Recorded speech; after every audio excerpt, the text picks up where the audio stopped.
Welcome success academy 11 students online 11 physics lectures. तर last लेक्चरला आपण नवीन second chapter चालू केलाय की ज्याचं नाव आहे मॅथमॅटिकल मेथड्स. जरी याचं नाव मॅथमॅटिकल मेथड असलं तरी मी लास्ट लेक्चरला सांगितले it is mainly for scalars and vectors. मग आता स्केलर्स म्हणजे काय आपण बघितलं बघा. स्केलर किंवा वेक्टर हे दोन्ही कशाबद्दल आहेत. It is regarding the physical quantity.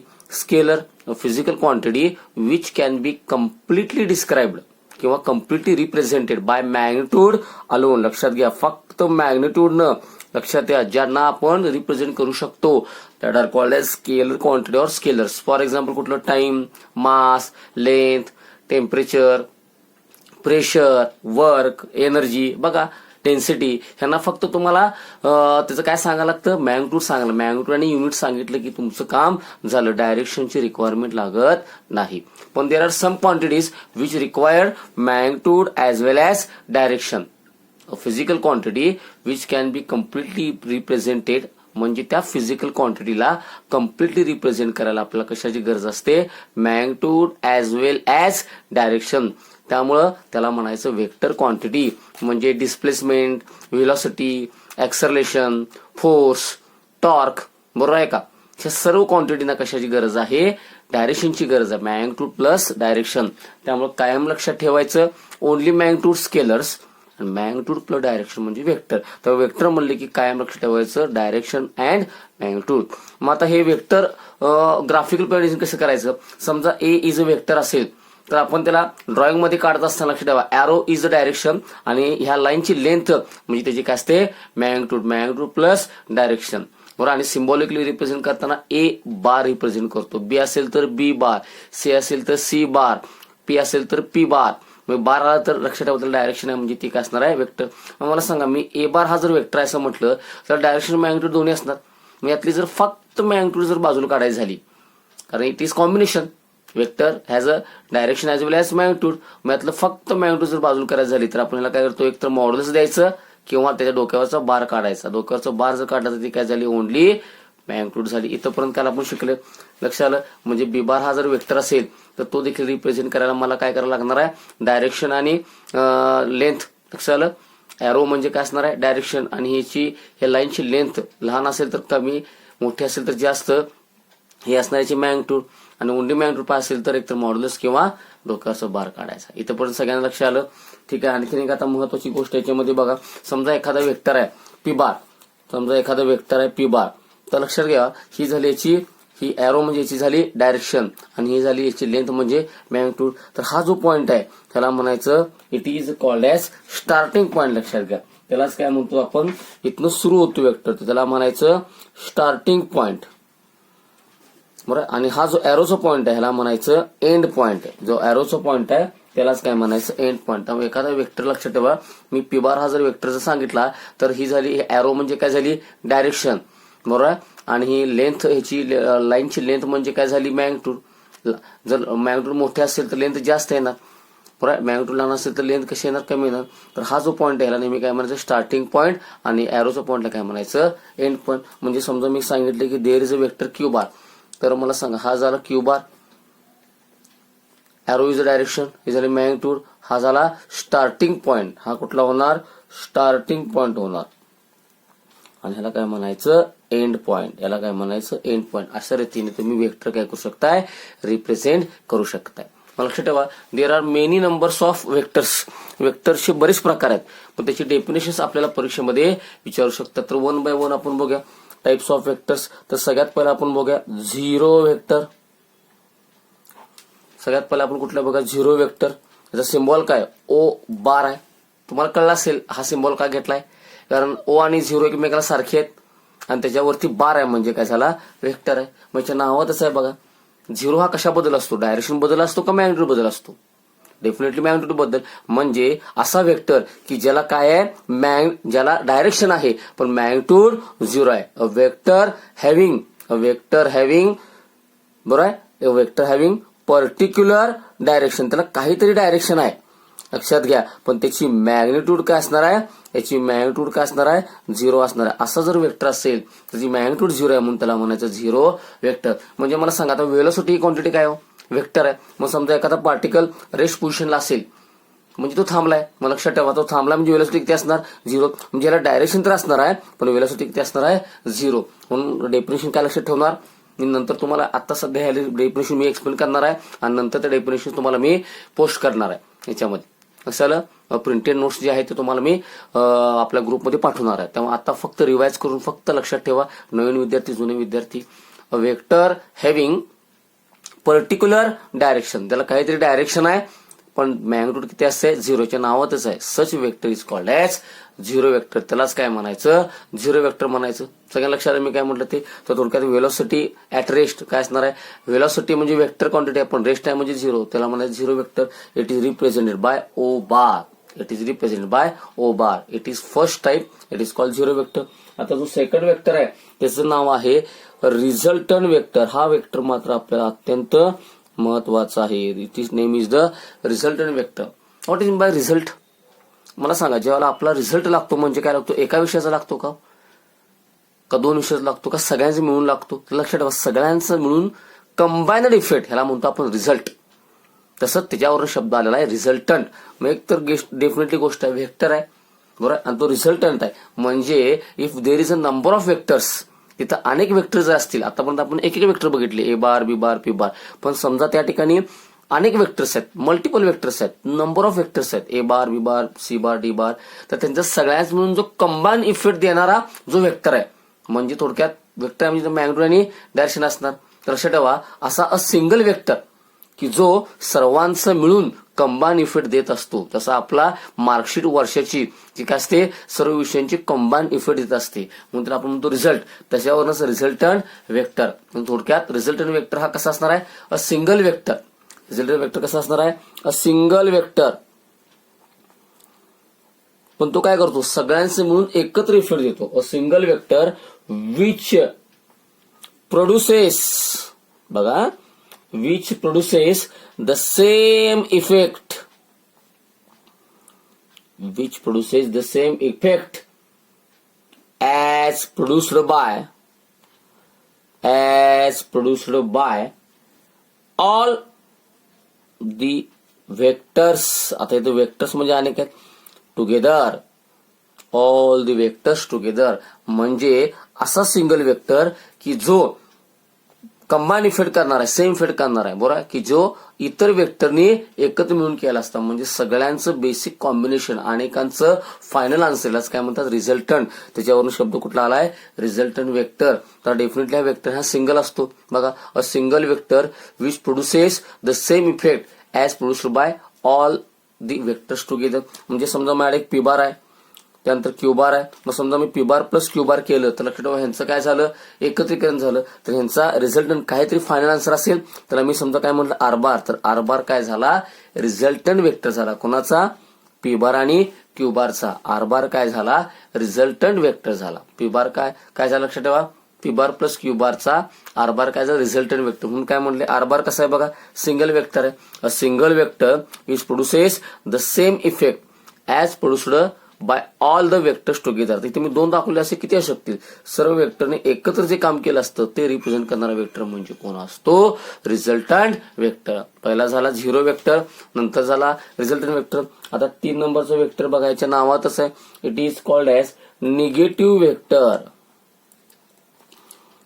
It is called as negative vector किंवा त्याला असं also it is called as opposite vector. बरोबर. मग त्याच्यात अपोजिट वेक्टर म्हणून तुम्हाला जास्त करून कळू शकतं. आता मी तुम्हाला एक वेक्टर दाखवतो बघा. समजा A bar is a vector आहे. आता मी बी बार वेक्टर काढतो बघा. ठीक आहे. आता ए बार आणि बी बार मध्ये काय स्पेशालिटी जरा सांगा बघू. बघा जरा बघून तुमच्या मनात काय येते का. तर तुमच्या लगेच लक्षात असेल ह्या दोघांची लेंथ सेम आहे बघा. ह्या दोघांची लेंथ काय आहे सेम आहे. म्हणजे मॅग्निट्यूड काय आहे सेम आहे पण डायरेक्शन काय आहे बरोबर उलटे आहे बघा. डायरेक्शन काय आहे बरोबर उलटे. मग अशा वेळेला बी बार हा ए बारचा काय झाला निगेटिव्ह वेक्टर झाला. बी बार ए बारचा काय झाला निगेटिव्ह वेक्टर. म्हणजे vector having same magnitude same आहे पण डायरेक्शन कशी आहे अपोजिट. त्यावेळेला त्याला काय म्हणायचं निगेटिव्ह वेक्टर किंवा त्याला काय म्हणायचं अपोजिट वेक्टर म्हणायचं. लक्षात मी काय म्हणलं तर मग आता मला सांगा ए बारचा निगेटिव्ह वेक्टर कोण झाला B bar.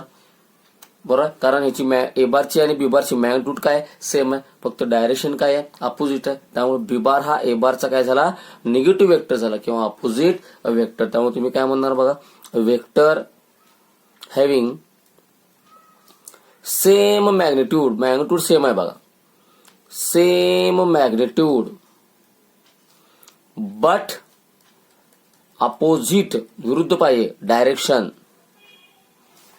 Is called negative vector, is called negative vector. कोणाचा दिलेल्या वेक्टरचा, बी बार हा ए बारचा आहे, of given vector, negative vector of given vector. म्हणजे ह्या केसमध्ये एक वेक्टर मिळाले कुठला होता ए बार, मग बी बार कसा आहे मला सांगा, दोघांची मॅग्निट्यूड कशी आहे सेम आहे, लेंथ कशी आहे सेम आहे, पण डायरेक्शन कशी आहे अपोजिट आहे. Vector having same magnitude but opposite direction is called as negative vector, किंवा त्याला दुसरं काय म्हणायचं opposite vector of given vector. लक्षात आलं, it is called as negative vector or opposite vector. नावातच आहे, फक्त ते कशाबद्दल आहे डायरेक्शन बद्दल, एवढं लक्ष ठेवायचं. त्यानंतर पुढचा जो वेक्टरचा टाईप आहे, next type is the fourth type. Next type is called as equal vector. आता ह्याच्या सुद्धा नावातच आहे बघा, इक्वल वेक्टर. मला सांगा, मी आता पुन्हा मगासारखं काम करतो. मी आय हॅव वेक्टर ए बार जो मी ड्रॉ केलाय, आणि दुसरा वेक्टर ड्रॉ केलाय बी बार. ठीक आहे, व्हॉट इज द सिमिलॅरिटी किंवा what is speciality for vectors A bar आणि बी बार सांगा, मगासारखं विचार करा. आता माझ्यामध्ये तुम्ही करेक्ट दिशेने विचार करताय बघा, काय सांगणार सांगा ए बार आणि बी बारच्या बाबतीमध्ये. तर लक्षात ठेवा, ए बार आणि बी बारची आता ह्या केसमध्ये मॅग्निट्यूड पण काय आहे सेम आहे, मॅग्निट्यूड पण काय आहे सेम आहे, आणि डायरेक्शन पण काय आहे सेम आहे. त्यामुळे बी बार आणि ए बार एकमेकांचे काय झाले इक्वल झाले. त्यामुळे बी बार हा ए बारचा काय झाला इक्वल वेक्टर झाला, बी बार हा ए बारचा काय झाला इक्वल वेक्टर. म्हणून काय म्हणणार, वेक्टर हॅव्हिंग सेम मॅग्निट्यूड, बघा, vector having same magnitude and same direction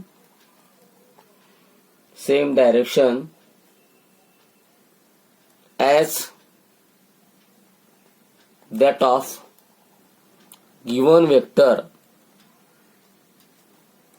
then the vector is called as equal vector. त्याला काय म्हणायचं इक्वल वेक्टर. म्हणजे समजा माझ्याकडे ए बार होता बरोबर, मी तुम्हाला म्हणलं ए बारचा इक्वल वेक्टर काढा, तर तुम्ही कसं काढणार, मॅग्निट्यूड पण सेम आणि डायरेक्शन पण सेम. म्हणून कुठला शब्द आलाय इक्वल. मगाशी कुठला शब्द आला अपोजिट, त्यावेळेला डायरेक्शन कशी होती अपोजिट बरोबर. ह्या केसमध्ये मॅग्निट्यूड पण सेम आणि डायरेक्शन पण सेम. अशा वेळेला बी बार हा गिव्हन वेक्टर ए बारचा काय झाला इक्वल वेक्टर. त्यामुळे डेफिनेशन बघा बघू, vector having same magnitude and same direction, त्याची मॅग्निट्यूड पण सेम आहे आणि डायरेक्शन कोणाच्या बरोबर गिव्हन वेक्टर बरोबर. समजा ए बार हा given vector as that of given vector, then the vector त्या वेक्टरला काय म्हणायचं इक्वल वेक्टर. बऱ्याचशा वेळेला त्याच्या नावामध्येच तुम्हाला कळतं opposite vector, direction opposite, magnitude same, equal vector magnitude पण सेम, डायरेक्शन पण सेम. लक्षात आलं, इट इज व्हेरी सिम्पल. त्यानंतर आता पुढचा जो वेक्टर आहे त्याचं नाव आहे पोझिशन वेक्टर. हा पण इम्पॉर्टंट आहे, हा सारखा आपल्याला 12वी मध्ये लागतो, लक्षात घ्या पोझिशन वेक्टर. तर त्यासाठी मी तुम्हाला एक कोऑर्डिनेट सिस्टीम घेतो. लक्षात ठेवा, आपण जो आलेख वापरतो त्याला आपण काय म्हणतो कोऑर्डिनेट सिस्टीम. ह्याला म्हणतो आपण ओरिजिन, इकडे काय असणार एक्स ऍक्सिस, इकडे Y axis. This system is called as coordinate system. मग समजा मी तुम्हाला एक पी दाखवला, समजा हा पी लक्षात म्हणजे लक्षात ठेवा ह्या ओरिजिन पासून ह्याची पोझिशन काय, ह्या पी या पॉईंटची पोझिशन काय हा दर्शवणार हा काय झाला वेक्टर. ही झाली मॅग्निट्यूड आणि हा झाला डायरेक्शन. त्या वेक्टर मी काय म्हणलं आर बार. म्हणजे थोडक्यात आपल्याला बरोबर वेक्टर तो काय दाखवतो, तो वेक्टर त्या क्षणाला त्या पॉइंटला त्याची पोझिशन काय तो ओरिजिनच्या दृष्टीने कुठल्या ठिकाणी. म्हणजे समजा मी आता दुसरा क्यू बार जर घेतला तर हा दुसऱ्या ठिकाणी कुठं असणार आहे. मी थोडक्यामध्ये असा वेक्टर की जो त्या पॉइंटची काय दर्शवतो पोझिशन दर्शवतो कोणाच्या रिस्पेक्टनं ओरिजिनच्या दृष्टीनं. अशा वेळेला त्याला काय म्हणायचं पोझिशन वेक्टर म्हणायचं. That vector is called as the position vector. लक्षात आलं. That vector is called as the position vector. लक्षात आलं. म्हणजे मी तुम्हाला सांगू शकतो याच्यात, म्हणजे थोडक्यात हा वेक्टर काय दाखवतो, त्या पॉईंटचं किंवा त्या पार्टिकलचं, समजा पी हा पार्टिकल आहे, आता इथं आहे, समजा पी पार्टिकल इथं पोहोचला असेल तर याची पोझिशन ही दाखवणार. म्हणजे समजा R1 बार असेल तर नंतर हा काय दाखवणार R2 बार. म्हणजे त्या वेळची जसं आपलं सेकंद काटा कसं सेकंदाला पुढे सरकत असतो, म्हणजे त्यावेळेला त्याची पोझिशन चेंज होते. म्हणजे त्या क्षणाला ओरिजिनच्या दृष्टीनं त्या पार्टिकलची पोझिशन जो दाखवणारा वेक्टर आहे, म्हणून त्याचं नाव आले पोझिशन वेक्टर. म्हणून मी काय म्हणतो बघा, a vector which gives the position of a particle. मग तो कुठला असेल पार्टिकल ऍट अ पॉइंट. आता आपल्या ठिकाणी पॉइंट पी होता, पण ते कोणाच्या दृष्टीनं, विथ रिस्पेक्ट टू, आपण तो मोजताना नेहमी कुठनं मोजायचा, ओरिजिन पासून, with respect to the origin. पण यासाठी मला लक्षात ठेव कुठली सिस्टीम आपण वापरली, ही एक्स वाय झेड आणि ओरिजिन ह्याला म्हणतो आपण coordinate system. Origin of a, जे आपण सिलेक्ट केले, चूजचं chosen, of a chosen coordinate system, of a chosen coordinate system is called as position vector, is called as a position vector. ही थोडीशी IMP पण आहे आणि तुम्हाला बघताना असं वाटेल की त्याला थोडंसं 4-5 ओळी म्हणजे खूप मोठं आहे का, तर लक्षात ठेवा बरेच जणांना आता 8वी 9वी मध्ये सवय असेल की खूप ओळी आहे म्हणजे खूप अवघड असणार. आता असं काही नसतं, ओळीवरती लाईन्सवरती काय डिपेंड नसतं. तो पॉईंट तुम्हाला एकदा समजला की ते सगळ्यात सोपं असतं. ठीक आहे. आता 5वा आपण कुठला पॉईंट बघावले, याचं नाव आहे पोझिशन वेक्टर. मग यासाठी मी कुठली सिस्टीम वापरली, कोऑर्डिनेट सिस्टीम वापरली. हा झाला origin, x axis Y axis. मग पी हा पॉईंटच्या ठिकाणी, आपला पार्टिकल कुठल्या पॉईंटच्या ठिकाणी, पी या ठिकाणी. मग ओरिजिन पासून मी हे याचा एक वेक्टर काढला. हा वेक्टर काय करतोय, हे पी ची काय दाखवतोय, पोझिशन. बरोबर, ह्याला डायरेक्शन आहे ऍज वेल एज मॅग्निट्यूड. म्हणजे हा काय झाला वेक्टर, त्याला मी नाव काय दिलं, आर बार. तर पोझिशन वेक्टरला शक्यतो सिम्बॉल काय असतो, स्मॉल आर बार असतो. मग बघा, a vector which gives the position of a particle. बघा, ह्या पार्टिकलचं पोझिशन ऍट अ पॉइंट कुणा दृष्टीनं, with respect to origin, with respect to origin. आणि त्यासाठी आपण कुठली सिस्टीम चूज केले, सिलेक्ट केले, चोजन कोऑर्डिनेट सिस्टीम. त्याला त्याचं काय म्हणायचं, पोझिशन वेक्टर. म्हणजे थोडक्यामध्ये ज्या तो पॉइंट सध्या कुठल्या पोझिशनला हा दर्शवणारा वेक्टर, म्हणजे त्याला म्हणायचं पोझिशन वेक्टरच्या नावातच आहे. दॅट इज 5th नंबर असं आलं. आणि 6th नंबर जो आहे तो अतिशय महत्वाचा आहे. तो आपल्याला न्यूमेरिकल मध्ये पण लागतो आणि त्याचं नाव आहे युनिट वेक्टर. त्याचं नाव आहे unit vector.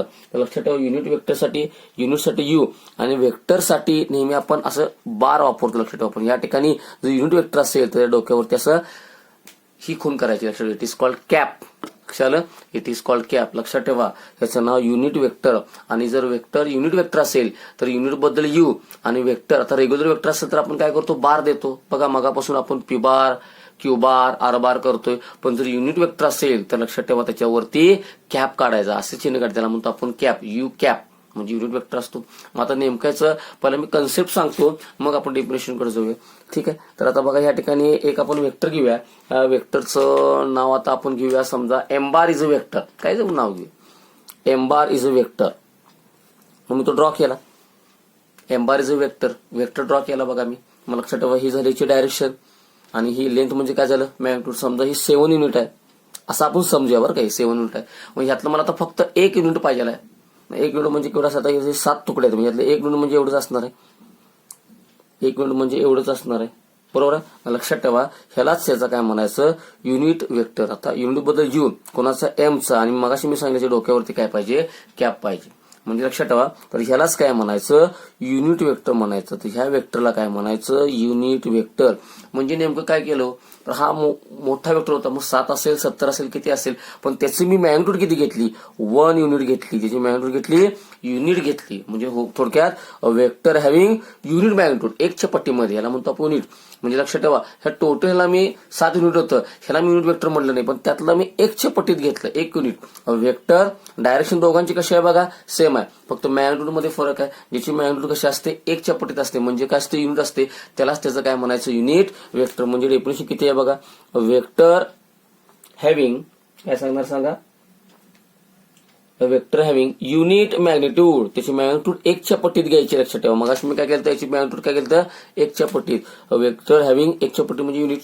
Vector having unit magnitude, पण डायरेक्शन कशी होती, सेम होती. Vector having unit magnitude in a given direction, direction मात्र कशी होती बघा, सेम होती. In a given direction is called as, त्यालाच काय म्हणायचं, is called as unit vector, त्यालाच म्हणायचं, त्याचं काय म्हणायचं, युनिट वेक्टर म्हणायचं. Is called as a unit vector, is called as a unit vector. सगळ्यांना लक्षात आलं. मी थोडक्यामध्ये इथं 7 असू दे, 70 700 असू दे, तुम्हाला युनिट वेक्टर काढा म्हणलं की तुम्हाला त्याचा 1च्या पट्टीमधला डायरेक्शन कशी पाहिजे, सेम, फक्त मॅग्निट्यूड कशी पाहिजे, युनिट म्हणजे 1च्या पट्टीमध्ये पाहिजे. म्हणून काय म्हणलं बघा, unit vector having unit magnitude, याची मॅग्निट्यूड कशी आहे बघा, युनिट आहे, पण डायरेक्शन कशी आहे, सेम आहे. म्हणून काय म्हणलं, vector having unit magnitude in a given direction, त्याला त्याचं काय म्हणायचं, युनिट वेक्टर. त्यामुळे एम बारचा UM कॅप लक्षात घ्या. रेग्युलर वेक्टर असेल तर बार, युनिट वेक्टर असेल तर हा चिन्ह काढा, ह्याला म्हणायचं कॅप. हा काय झाला, त्याचा युनिट वेक्टर झाला. हा काय झाला, युनिट वेक्टर झाला. जसं मला सांगा, बऱ्याच वेळेला आपण काय करत असतो, आता आपण 4 म्हणलं की आपण असं लिहू शकतो, मी सांगा, मला सांगा, 1 into 4 म्हणजेच किती असतं, 4, बरोबर आहे ना. 1 into 4 म्हणजेच 4. तसं वेक्टरच्या बाबतीमध्ये M बार, बरोबर आहे का. मग यातलं लक्षात ठेवा, एक बाजूला काढतो थोडक्यामध्ये मॅग्निट्यूड UM कॅप, काय केलं, UM कॅप बाजूला काढलं आणि याच्यामध्ये काय घेतलं, M घेतलं, याच्यामध्ये काय घेतलं, M घेतलं. म्हणजे मला सांगा, याच्यावरून तुम्हाला एक महत्वाची गोष्ट कुठली कळली, M बार हा काय आहे, वेक्टर आहे. एम बार हा काय, वेक्टर आहे. वेक्टर म्हणजे त्याला काय काय होतं, त्याला होती डायरेक्शन आणि मॅग्निट्यूड. मग लक्षात ठेवा, ही झाली डायरेक्शन, ही झाली मॅग्निट्यूड. म्हणजे युनिट वेक्टरमुळे आपण काय बाजूला करू शकलो, मॅग्निट्यूड बाजूला काढू शकतो आणि डायरेक्शन बाजूला काढू शकतो. लक्षात, युनिट वेक्टरमुळे काय झालं, मॅग्निट्यूड बाजूला आपण काढू शकतो आणि डायरेक्शन बाजूला काढू शकतो. हे ह्याचं काय आहे, importance. It is called physical significance. लक्षात आलं. असंच मला ए बार लिहायचं असलं कसं लिहिणार सांगा, ए बार याची पहिला मॅग्निट्यूड बाजूला काढा, डोक्यावर बार काढलं की मॅग्निट्यूड बाजू, आणि याचं युनिट वेक्टर काय असणार, UA कॅप. कॅप आलं म्हटलं की डेफिनेटली युनिट वेक्टर असतं. लक्षात, म्हणजे थोडक्यामध्ये असं तुम्ही एम बार लिहू शकता, ए बारचं, बी बारचं कुठलंही लिहू शकता. सच वेक्टर त्याच्या नावातच आहे बघा, वेक्टर हॅव्हिंग युनिट मॅग्निट्यूड. ज्या वेक्टरची मॅग्निट्यूड कशी असते, युनिट असते इन द गिव्हन डायरेक्शन, त्याला म्हणायचं, त्या वेक्टरचा हा एम बारचा हा काय झाला, युनिट वेक्टर. ए बारचा हा unit vector, that is cap द्यायचं डोक्यावरती. असे आपल्याला बेसिक 6 टाइप्स आहेत, लक्षात घ्या. असे आपल्याला बेसिक 6 टाइप्स लागणार आहेत. पुन्हा एकदा सांगू, मी जे जे काय सांगितलं ते सगळ्यात पहिलं म्हणजे ओनली मॅग्निट्यूड स्केलर आणि डायरेक्शन पर्स मॅग्निट्यूड, त्याला काय म्हणायचं, वेक्टर. तर एखादा वेक्टर आपण दाखवला तर ती डायरेक्शन असते आणि ही असते याची मॅग्निट्यूड, ह्याला म्हणजे स्टार्टिंग पॉईंट, ह्याला काय म्हणायचं, एंड पॉईंट म्हणायचं. तर वेक्टरचे अनेक प्रकार आहेत. त्यातला पहिला प्रकार झिरो वेक्टर. सांगा भाऊ काय असणार झिरो. झिरो आपण कशाबद्दल वापरतो, मॅग्निट्यूड बद्दल वापरतो. म्हणजे थोडक्यात एखादा वेक्टर की ज्याची मॅग्निट्यूड 0 आहे पण त्याला पर्टिक्युलर डायरेक्शन असणार, वेक्टर हॅव्हिंग पर्टिक्युलर डायरेक्शन पण मॅग्निट्यूड 0, त्याला काय म्हणायचं, zero vector. It is denoted by O bar. त्यानंतर दुसरा प्रकार सांगितला मी, resultant vector. What is resultant, सगळ्यांचं म्हणून इफेक्ट, त्याला आपण काय म्हणतो, resultant vector. A single vector which produced the same effect as produced by all the vectors together. सर्व वेक्टरने एकत्र काम केल्यावरती जो इफेक्ट मिळतो त्याला काय म्हणायचं, त्याचा रिझल्टंट वेक्टर. म्हणजे पी बार आणि क्यू बार हे दोन सेपरेट होते बघा, पण यांचा प्लस केलं म्हणजे कंबाईन इफेक्ट म्हणजे कोण असणार आहे, आर बार. तर आर बारला काय म्हणायचं, पी बार आणि क्यू बारचा रिझल्टंट वेक्टर. त्यानंतर निगेटिव्ह वेक्टर, त्यानंतर आहे निगेटिव्ह वेक्टर. लक्षात मी काय म्हटलं, negative vector is also called as opposite vector, कारण याच्या नावातच आहे बघा. मी ए बार बी बार कसे दाखवले, तर गिव्हन वेक्टर कोण होता, ए बार, बरोबर. मग बी बार मी कसा काढलाय बघा, बी बार, ए बार आणि बी बारची मॅग्निट्यूड म्हणजे लेंथ कशी आहे बघा, सेम लेंथ रिप्रेझेंट काय करते, मॅग्निट्यूड. पण दोघांचं एरो म्हणजे काय असतं, डायरेक्शन. डायरेक्शन कसं आहे बघा, याची अपोजिट आहे. म्हणजे vector having same magnitude, magnitude कशी आहे, सेम, मग अपोजिट डायरेक्शन अपोजिट आहे, is called as negative vector. त्याला त्याचा काय म्हणायचं, गिव्हन वेक्टरचं काय म्हणायचं, निगेटिव्ह वेक्टर किंवा काय म्हणायचं, अपोजिट वेक्टर. तसंच इक्वल वेक्टर बघा, सांगा बघू, इक्वल वेक्टर याच्यामध्ये दोन्ही इक्वल असणार, मॅग्निट्यूड पण सेम, म्हणजे दिलेल्या वेक्टर गिव्हन वेक्टरच्या दृष्टीनं याची मॅग्निट्यूड पण सेम आहे आणि याची डायरेक्शन पण काय आहे, सेम. अशा वेळेला बी बारला ए बारचं काय म्हणायचं, गिव्हन वेक्टरचं काय म्हणायचं, इक्वल वेक्टर म्हणायचं. त्याच्यानंतर पोझिशन वेक्टर. मग आता समजा आपण कोऑर्डिनेट सिस्टीम घेतली, म्हणजे origin, x axis, Y axis, आणि आपला पार्टिकल पी या ठिकाणी, थोडक्यात पार्टिकलची पोझिशन सांगणारा जो वेक्टर असतो, पार्टिकलची पोझिशन जो रिप्रेझेंट करणारा वेक्टर असतो, कोणाच्या दृष्टीनं, ओरिजिनच्या दृष्टीने, त्याला त्याचा काय म्हणायचं, पोझिशन वेक्टर. त्यामुळे बघा a vector which gives the position. आता या ठिकाणी पी ची पोझिशन दाखवले. A vector which gives the position of a particle at a point. आपलं पार्टिकल कुठे आहे, पी या ठिकाणी. Particle at a point with respect to origin. आणि ओरिजिन कुठलं आहे, कुठलं जर तुम्ही सिस्टीम चूज केलंय in of a chosen coordinate system. जी सिस्टीम तुम्ही कोऑर्डिनेट सिस्टीम चूज केले त्याच्या ओरिजिन पासून त्याचा पोझिशन काय आहे, नेमकं कुठल्या ठिकाणी हे दर्शवणारा वेक्टर म्हणजे काय असतो, position vector. Position vector is represent by R bar. त्याच्यानंतर एक महत्वाचा कन्सेप्ट आहे, हे मग असे मी सांगितले, it is very IMP. Unit vector ते आपल्या न्यूमेरिकल मध्ये लागतं. याचा शक्यतो सिम्बॉल कसं असतो, युनिटचं यू स्मॉल आणि वेक्टर. ऍक्च्युअली वेक्टर म्हणजे आपल्या डोळ्यासमोर काय होतं, बार. तर रेग्युलर वेक्टर असेल, नॉर्मल वेक्टर असेल तर बार वापरायचं, पण युनिट वेक्टर असेल तर डोक्यावरती काय वापरायचं, कॅप. थोडक्यात यू आणि वरती काय होणार असं सिम्बॉल काढायचं, कॅप म्हणायचं त्याला. मला सर्व एम्बार हा वेक्टर आहे, पण याची मॅग्निट्यूड किती होती, 7 युनिट. आपण किती घेतली, 1 युनिट. म्हणजे थोडक्यामध्ये आता ह्या दोघांचं मला सांगा डायरेक्शन कशी आहे, सेम आहे, पण ह्याची मॅग्निट्यूड कशी आहे, 1च्या पटीत आहे, 1 युनिट आहे. म्हणजे त्याला म्हणायचं unit vector. Vector having unit magnitude. याची मॅग्निट्यूड किती आहे, युनिट आहे, पण डायरेक्शन कशी आहे, सेम आहे. In the given direction is called as unit vector. त्याला त्याचा काय म्हणायचं, युनिट वेक्टर. त्यामुळे UM कॅप हा एम्बारचा काय झाला, युनिट वेक्टर झाला. थोडक्यामध्ये एम्बार झालं जसं 4 आपण कसं लिहू शकतो, 1 × 4 म्हणजे 4 असतं, तसं एम्बार का लिहिणार, UM कॅप × M म्हणजे डायरेक्शन वेगळी झाली, मॅग्निट्यूड वेगळी. जसं ए बार असं काय लिहिलं असतं, UA कॅप × A लिहिलं असतं. आता इथं डोक्यावरती बार नाही बघा, म्हणजे हे दोन काय झाले, मॅग्निट्यूड, आणि इथं कॅप आहे म्हणजे वेक्टर आहे, म्हणजे मॅग्निट्यूड वेगळी झाली, डायरेक्शन वेगळी झाली. म्हणजे युनिट वेक्टरचं सिग्निफिकन्स काय आहे, सिग्निफिकन्स म्हणजे काय, इम्पॉर्टन्स काय, तर युनिट वेक्टरमुळे आपण डायरेक्शन आणि मॅग्निट्यूड काय करू शकतो, सेपरेट करू शकतो. लक्षात आलं. हे थोडंसं नवीन आपण काय म्हणतो तर कन्सेप्ट आहेत. तर 1-2दा व्हिडिओ बघा, स्टॉप करून बघा. 1-2 दिवसांनी पुन्हा मी सगळ्या डेफिनेशन्स तुम्हाला विचारणार आहे, त्याला मला त्याचं उत्तर मात्र डेफिनेटली असेल म्हणून लिहून सांगायचं. दररोजचे व्हिडिओज आहेत, जे कुठले व्हिडिओज तुम्हाला पोस्ट होत असतील ते तुम्ही सगळे व्हिडिओज ऑनलाईन बघा. स्वतःचे काही नोट्स तयार करा, वही घेऊन बसा, रफ नोट्स तयार करा, म्हणजे ऑफलाईन लेक्चर जेव्हा चालू होते तेव्हा तुम्हाला ते समजायला सोपं पडेल. Okay, thank you.